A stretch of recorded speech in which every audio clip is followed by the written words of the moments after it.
Who run the world? Girls. Who run the world? Girls. Who run this mother? Girls. Now, I know you can finish that one, but can you finish this one? During early eras of human history, the sexual division of labour within the system of economic production was, anyone? Complementary as opposed to hierarchical. Women, race and class, Angela Davis. It's not as catchy, is it? It's not as catchy. Popular feminist icons have dragged the idea of power, justice and consent for women into the bedrooms of some of the most disenfranchised young girls in the world. They have started a conversation in the projects of America, in the parts of Britain hardest hit by austerity, and all over Europe, the Middle East, and wherever you can get YouTube. The feminists of popular culture are loud, proud, and are not going away without a fight, or even with one.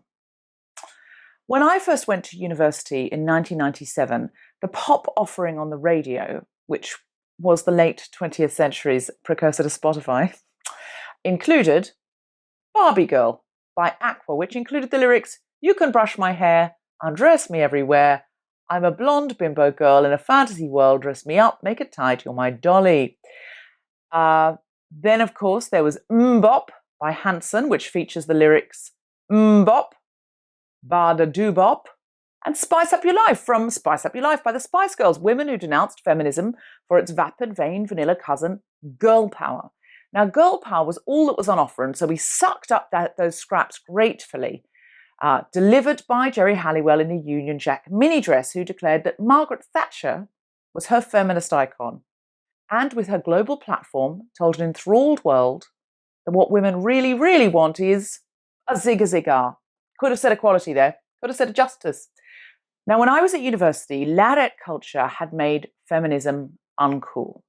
The only time I heard the word feminist was before the word studies.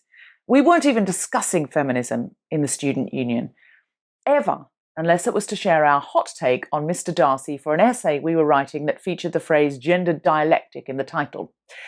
Feminism was never presented as a joyful, inclusive movement with a powerful rhythmical soundtrack. Cool people weren't feminists, so feminism wasn't cool. This had a direct impact on our activism. Now, mine was the last year of students to receive not just a free degree, but a government grant. And I went on the march to protest fees, which was pitifully attended. This was in 1997.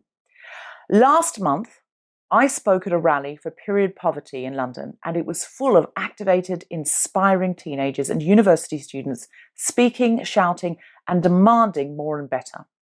Is Taylor Swift the most sophisticated and feminist mind of our time? Well, obviously not. Are some of her attempts to stand for gender equality money-making and even a little mercenary? Possibly, maybe, I don't know. But without her, there is no Me Too movement. Rose McGowan refused to go to press with her Harvey Weinstein story a year earlier, though the paper wanted to print it. She said the time wasn't right. Women have come forward with abuse for years and been ridiculed as attention seekers and gold diggers. Political and social stars needed to align, and part of their alignment included Taylor Swift taking a man to court for a nugatory sum to platform his guilt and her lack of interest in cash. Now, on top of that, she donated large sums of money to rape shelters. Beyoncé's Lemonade was part of a landscape in which a female narrative of hurting, healing, and power hit the headlines, building empathy and shifting the story about victims. Some men I know say that their understanding of the female experience shifted watching Lemonade. Beyoncé, Emma Watson, Taylor Swift, Lady Gaga, Lizzo. These women who've had the temerity to be successful in an industry where fame and a global platform, they're just part of the gig. These ambitious women, some from poor or disenfranchised backgrounds that some people judge as ruining feminism with their vulgar displays, well, what would you have them do? As far as I can make out, they have three options. Firstly, to deny feminism in favour of equalism or peopleism or all genders matter. Go the Kelly Clarkson route. She said, I wouldn't say I was a feminist, that's too strong. I think when people hear feminist, it's like, get out of my way, I don't need anyone. I love that I'm being taken care of and I have a man that's a leader. I'm not a feminist in that sense, or in any sense, Kelly Clarkson, I'm going to suggest. Let's get real. Do we really want more role models for young women saying that feminism is the equivalent of man-hating. Well, secondly, these women could say nothing. They could sit in silence, not dare speak in case they say the wrong thing. Leave the talking to the boys and the women that society has deemed intelligent enough for public consumption. Why not have a two-tiered Handmaid's Tale style system where those of us who are deemed worthy are granted green dresses and give the rest of us white hoods and be done with it?